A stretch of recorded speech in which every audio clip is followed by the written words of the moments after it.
How do I find meaning and purpose in life after my child's death?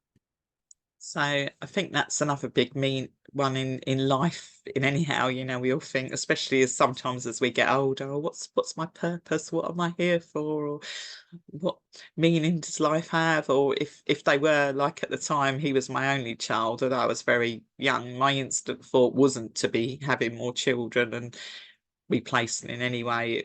It was almost just a natural thing when that happened. It was more a suggestion from their father's point of view as well, and I was a bit reticent at first because I think there was other things going on there. But it and again, it's just to find one of the other things, like with Adam, because of his condition, I couldn't donate many things, but I was able to donate his corneas, and that just gave me, if he couldn't, more than anything, I'd rather him be here. But if he couldn't be here, if a little piece of him could do something for someone else, then that was my personal choice. I wanted to do that, so that can be helpful.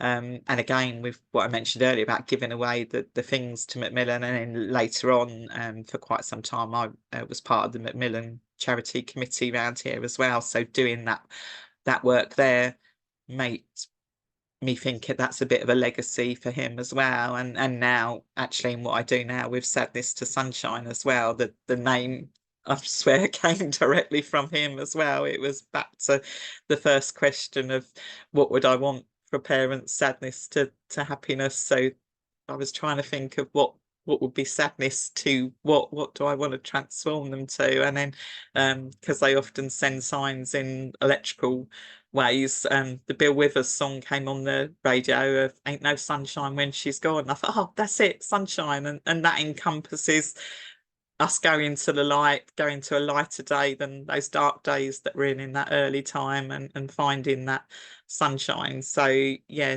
they can send us these messages as well. So that's in honor of him as well.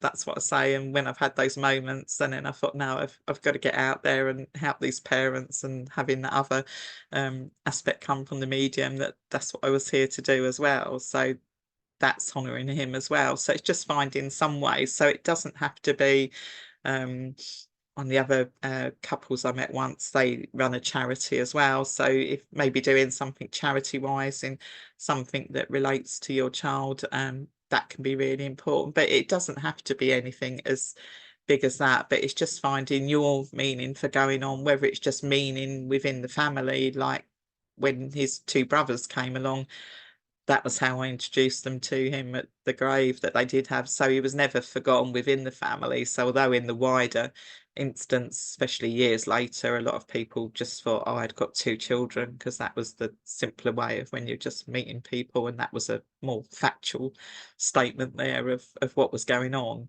We knew, he was always part of our family growing up. And one of my biggest things there was I was picking up my eldest from work when he was about 16.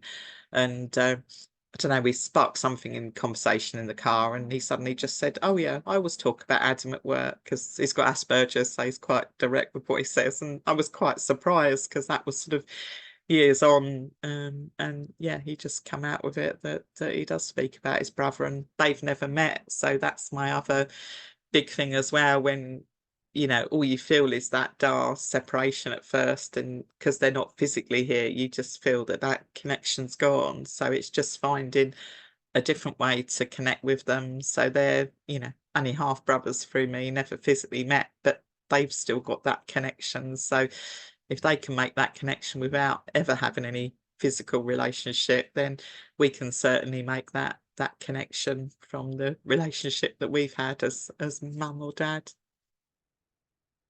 I think you already answered the 10. What can I do to honor my child's memory Ah, in one. and Yes, I keep think I'd their be legacy repeating alive? myself, Yeah. wouldn't I?